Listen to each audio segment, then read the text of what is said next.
Esto es lo que dijo Coleridge. Si los hombres pudieran aprender de la historia, ¿qué lecciones podría enseñarnos? Pero la pasión y la separación ciegan nuestros ojos, y la luz que nos da la experiencia es una linterna en la popa, que solo alumbra las olas que están detrás de nosotros. Así que miremos hacia atrás. Tomemos la linterna que está en la popa y veamos la luz que ha provisto durante algunos momentos muy dramáticos. Y confío que podamos aplicarlo tanto para nuestra nación como para nuestra familia. Bienvenido, bienvenida a Pensemos, con el autor y apologista cristiano Ravi Zacharias. Ravi Zacharias comienza una serie de 2 partes que ha denominado Historia de 2 hombres. Aquí está Ravi Zacharias. En el segundo libro de los Reyes, capítulo 21, encontramos la historia de un rey que produjo tantos estragos a su nación que años después de su muerte Dios dijo que no olvidaría su nombre y que debido a las implicaciones de la vida de Manasés, este reino particular de Judá iba a sufrir terriblemente. Poco tiempo después del reinado de Manasés, comenzó a reinar otro varón y su nombre era Josías. Su vida era radicalmente diferente a la de Manasés, pero entre los reinos de estos 2 varones, usted observará principios eternos detallados en la palabra de Dios, encarnados en estas vidas y reflejados en la nación. Estas son verdades eternas, y debido a que son eternas, son actuales para la aplicación en nuestros días. También estoy tomando estas lecciones de la historia. Creo que fue Malcolm Muggeridge, el reconocido periodista, quien dijo: todas las nuevas noticias son viejas noticias ocurriéndole a nuevas personas. Vale la pena recordar las palabras de Santayana. El que se rehúsa a aprender de la historia está obligado a repetir sus errores. Escuche lo que dice la palabra del Señor. Manasés tenía 12 años cuando ascendió al trono y reinó en Jerusalén 55 años.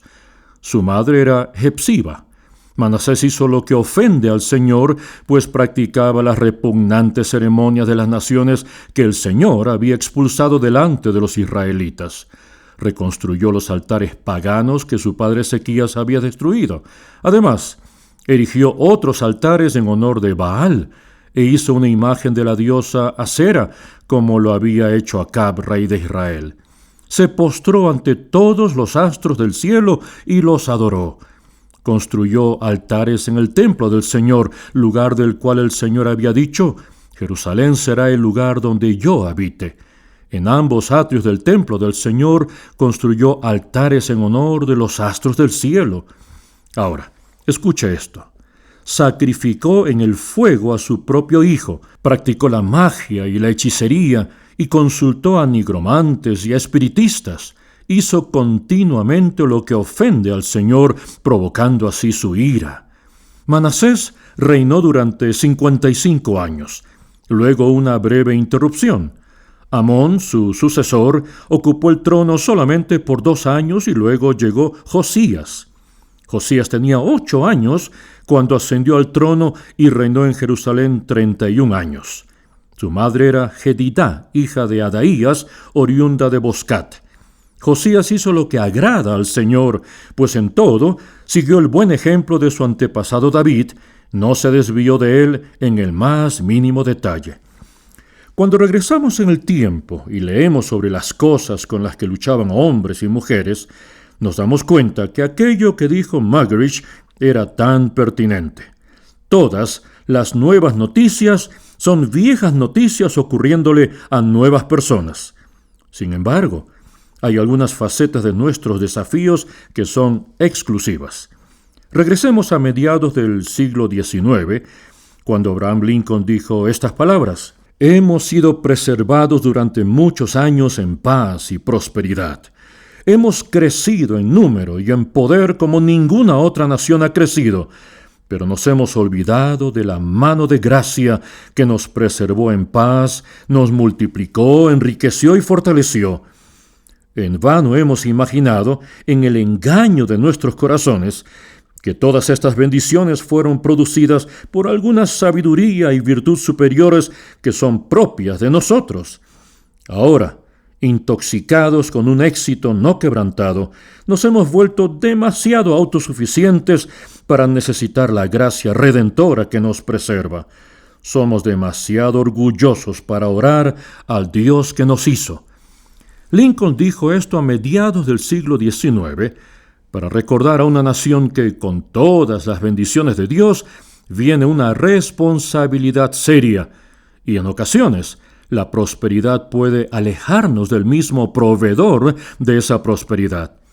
100 años después de Lincoln, Archibald MacLeish dijo esto en un artículo que compartió durante un sábado por la noche, el 14 de octubre de 1967. Esto es lo que dice: en realidad, existe un terror en el mundo y las artes lo han escuchado como siempre lo hacen. Bajo el murmullo de las máquinas milagrosas y las incesantes publicaciones de físicos brillantes, un silencio espera y se hace escuchar. Es el silencio de la ansiedad. No confiamos en nuestro tiempo, y la razón por la que no lo hacemos es porque somos nosotros quienes hacemos la confianza en nuestro tiempo y no confiamos en nosotros mismos. Hemos jugado el papel del héroe, dominamos a los monstruos, cumplimos con las labores y ahora nos convertimos en dioses, pero no confiamos en nosotros mismos como dioses porque en lo más profundo sabemos lo que realmente somos. En los tiempos antiguos, cuando los dioses eran alguien más, el conocimiento de lo que éramos no nos asustaba. Era problema de Ares perseguir a los gigantes y de Atenea buscar la verdad, pero ahora que los dioses somos nosotros, cargamos con el conocimiento para nosotros mismos, como aquel héroe griego que se dio cuenta que después de haber cumplido todas las labores que pudo lograr, fue él mismo quien mató a sus hijos. Actualmente existe una tremenda corriente en la historia, una tremenda tendencia, y me parece que el precio más alto que podríamos estar pagando se encuentra en nuestra propia generación. No nos damos cuenta de las ramificaciones que surgen como consecuencia de estas decisiones que tomamos. Samuel Caleb Coleridge, el poeta romántico, nos hizo una advertencia de cómo abordar esto, y con ella deseo proyectarme a la palabra de Dios para nosotros. Esto es lo que dijo Coleridge: si los hombres pudieran aprender de la historia, ¿qué lecciones podría enseñarnos? Pero la pasión y la separación ciegan nuestros ojos, y la luz que nos da la experiencia es una linterna en la popa, que solo alumbra las olas que están detrás de nosotros. Así que miremos hacia atrás. Tomemos la linterna que está en la popa y veamos la luz que ha provisto durante algunos momentos muy dramáticos. Y confío que podamos aplicarlo tanto para nuestra nación como en nuestra familia. En primer lugar, veamos la vida de este joven rey llamado Manasés, que asumió el poder cuando tenía 12 años y reinó 55 años en Judá. Él tuvo el privilegio de ser criado en el hogar maravilloso de su padre Ezequías. Ezequías fue el instrumento para un enorme avivamiento en la tierra. Recuerde que él incluso se deshizo de algunos de los fetiches que provenían de las épocas del Éxodo y que la gente había comenzado a adorar. Él tomó algunos pasos valientes y Ezequías era conocido como un gran reformador, de modo que su hogar había recibido alguna influencia y el impacto de un rey que anhelaba que su pueblo camine cerca a Dios. Pero cuando Manasés llegó a la escena, él tomó 3 decisiones explícitas. La primera decisión que él tomó fue que eligió arbitrariamente liderar una reacción en contra de la reforma de su padre. Él sabía hacia dónde había llevado su padre a esta nación, de modo que el pueblo crea y siga a Dios. Pero él intencionalmente dirigió una reacción en contra de la reforma de su padre. G.K. Chesterton dijo algo que se relaciona mucho con esto. Él dijo: cada vez que usted retire una cerca, siempre realice una pausa lo suficientemente larga para averiguar por qué fue puesta ahí en primer lugar. Cuando Dios sacó a su pueblo de la esclavitud, para llevarlos a la tierra prometida. Se trataba de una travesía de 5 o 6 semanas en lo que respecta al tiempo. Sin embargo, ellos anduvieron errantes durante 40 años en el desierto, y la Biblia nos recuerda, al menos en todas las inferencias que podemos sacar, que la ruta más corta no siempre es la mejor, porque podemos pasar por alto alguna de las lecciones más importantes de la vida. Entonces, Dios llevó al pueblo a través de esta ruta larga y tediosa, y les dice por qué. Se dice que Deuteronomio era el libro favorito de Jesús, porque lo citó más que a cualquier otro libro del Antiguo Testamento. Y Deuteronomio, capítulo 8, fue uno de los textos que Jesús tuvo en sus labios cuando resistió a la tentación del diablo en el desierto. Todas las respuestas que citó pertenecían a este pasaje en particular. En Deuteronomio capítulo 8, la Biblia nos dice que Dios recordó al pueblo por qué les hizo tomar el camino más largo. Él quería dar 3 de los principios cardinales de lo que significaba construir una nación y una vida fuerte. Si usted los escribe y los graba en su conciencia, sabrá qué es lo que Dios desea de usted y de mí. Esto es humildad, espiritualidad y fe.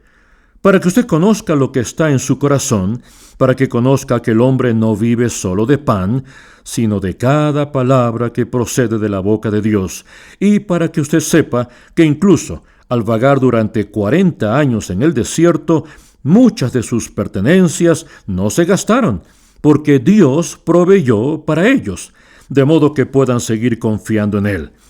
Estos son los 3 principios: humildad, espiritualidad y fe. El encuentro más majestuoso fue cuando Moisés se reunió con el pueblo en el Sinaí y les entregó aquellas palabras de la ley que debían gobernar sus vidas. Esa ley moral fue entregada para su beneficio. Actualmente, esa ley moral es causa de burla.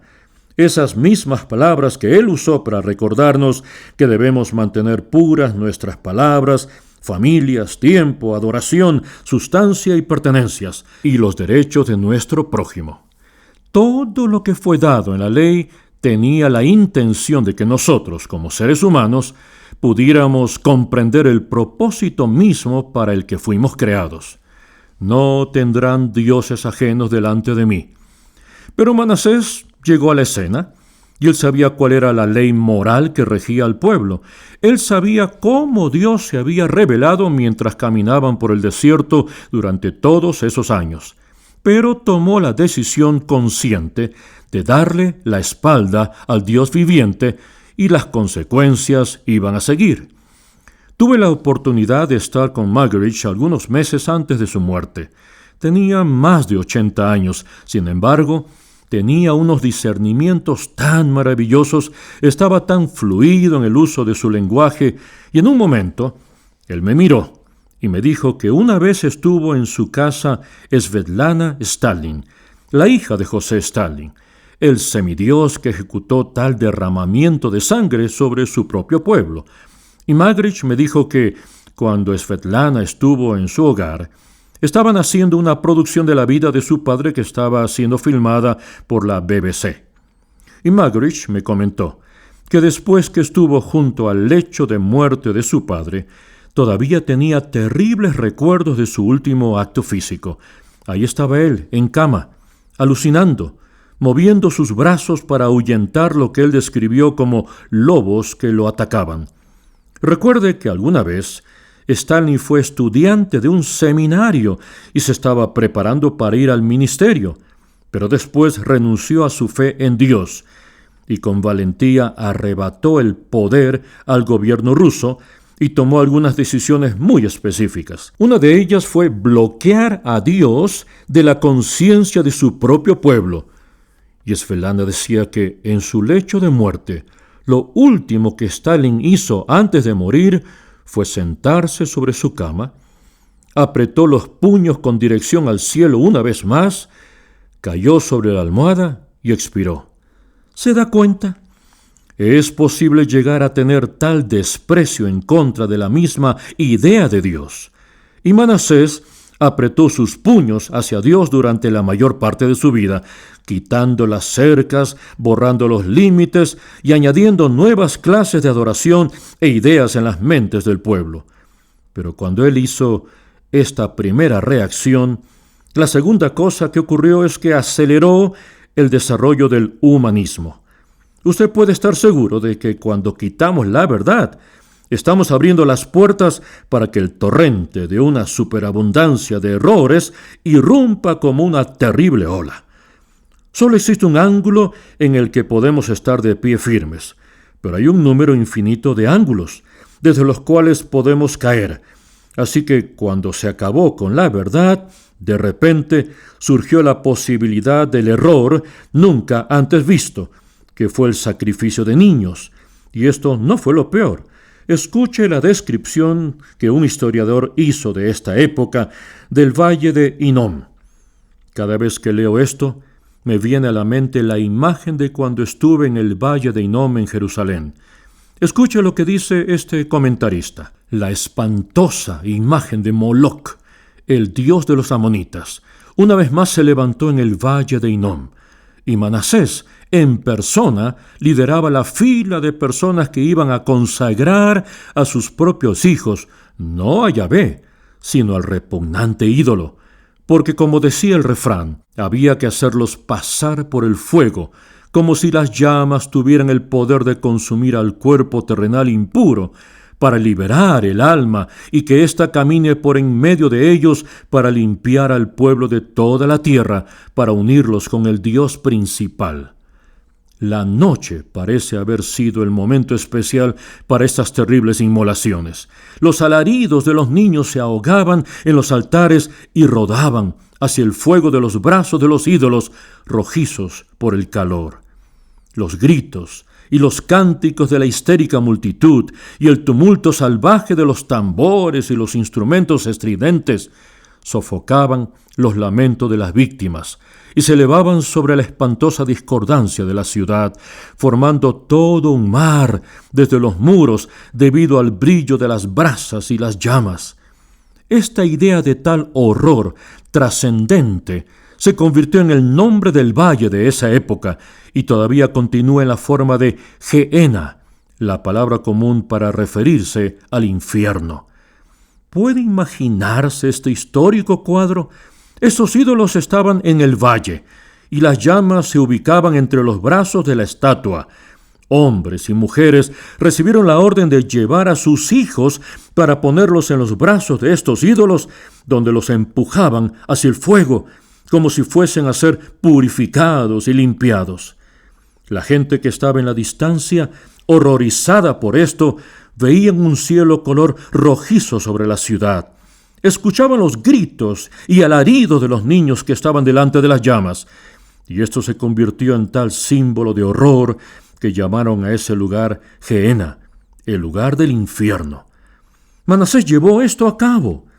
Primero sacó las cercas, guiando una reacción en contra de los padres de la Reforma. En segundo lugar, aceleró el desarrollo del hedonismo. En tercer lugar, instituyó una amarga persecución a los profetas.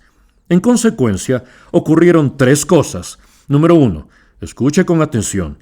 Es posible que una persona guíe a millones de personas hacia el mal. Ahora sabemos que la historia ha demostrado esto. Ya sea que tomemos los ejemplos de Stalin, Hitler, Lennon o Mussolini. La historia está marcada con las pezuñas de hombres y mujeres de esta clase, que han destruido a las personas en grandes cantidades. Permítame hacerle esta pregunta. ¿Es posible que una sola persona, que las ideas de una sola persona tengan una influencia tan fuerte sobre hombres y mujeres? Piensen en el poder que esta cultura tiene sobre sus hijos. Piensen lo que les están haciendo a nuestros hijos. Nuestros jóvenes hoy en día están expuestos a tantas seducciones. Pienso en cómo han quitado lo sagrado de la sexualidad. La pantalla convirtió esto en algo barato, hasta el punto que ahora solo es posible pensar en la sexualidad como un deseo expuesto en nuestras mentes, de modo que seamos demasiado débiles como para romper los votos que hicimos a nuestras familias. Y de alguna manera nos hace pensar que encontraremos la felicidad mientras más indulgentes somos al expresarnos sexualmente. Aquellos que han transitado por ese camino han salido más vacíos de lo que estaban antes. Entonces, todas las bambalinas que se proyectan delante de nosotros, la plasticidad del éxito, el vacío del poder, todo esto se expone delante de las vidas de los niños. Se presenta tanta violencia en las pantallas que ni siquiera sabemos cómo hacer frente a todo esto. Lo único que le digo es que sí es posible ver hacia atrás, a la luz de la historia, para darnos cuenta de que uno o dos individuos pueden moldear la filosofía de una nación entera. ¿Cuánto más vulnerables somos nosotros a las fuerzas que nos bombardean constantemente de múltiples frentes, a cada momento? Si es posible que una sola persona o una cultura tengan un tremendo impacto sobre millones y los guíen hacia una maldad nunca antes vista, pero, en segundo lugar, están las razones por las que esto ocurre. Y aquí es donde comenzamos con nuestras cuidadosas aplicaciones. Esto ocurre porque a la mayoría de los jóvenes, incluso mientras crecen, ya no se les enseña a pensar de manera crítica. Las leyes simples de la razón son violadas continuamente y toda clase de héroes llegan a nuestro camino y preguntamos, ¿cómo puede ser esto? En una universidad me pidieron que dé una ponencia en una conferencia sobre ética. Yo les pregunté por qué me eligieron a mí y me respondieron, porque queríamos tener al típico religioso que nos hable sobre la perspectiva trascendental en la ética. Así que presenté mi ponencia, que la ética sin una base trascendente es imperfecta. Al final de la conferencia me rodeó una multitud de estudiantes y una jovencita me dijo, «Doctor Zacarías, me pidieron que venga para escuchar su conferencia y después escribir un ensayo para demostrar que usted está equivocado». Yo le contesté, «Bueno, realmente me gustaría ver ese ensayo cuando ya lo haya terminado». Pero ella me dijo, «No, doctor, después de escucharle, quiero escribir un ensayo sobre las razones por las que estoy de acuerdo con lo que acaba de decir, pero creo que no podré hacerlo». Al preguntarle por qué no, me dijo, «Porque me robarán la calificación. Estoy segura de que no tendré un 100 si digo que estoy de acuerdo con usted». Pero espere un momento. Después de la conferencia, almorcé con muchos de los miembros del cuerpo docente y uno de ellos me dijo, «¿Cómo se puede hacer que nuestros estudiantes dejen de hacer trampa?» Esa es una pregunta ética. Me pareció excelente que ella hiciera esa pregunta porque justo después, este estudiante me dijo que si escribía un ensayo en el que estaba de acuerdo conmigo, le iban a robar su calificación. Yo le pregunté si su profesor estaba en la sala y me dijo que sí. Al volverle a preguntar quién era su profesor, ella me dijo, «Bueno, realmente no estoy segura si debo decirle». Pero era la profesora que le preguntó cómo hacer que los estudiantes no hagan trampa. ¿Se da cuenta de la contradicción? ¿Se da cuenta con qué clase de personas estamos recibiendo nuestra educación, incluso a los más altos niveles? Y permítame decirle esto, es imperativo que de alguna manera en su vida cotidiana usted enseñe a sus hijos cómo pensar, porque hemos perdido el arte del pensamiento crítico.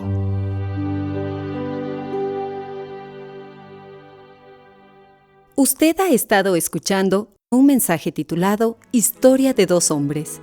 Espero que acompañe nuevamente al Rabbi Zacarías la próxima semana, cuando concluya su mensaje Historia de dos hombres.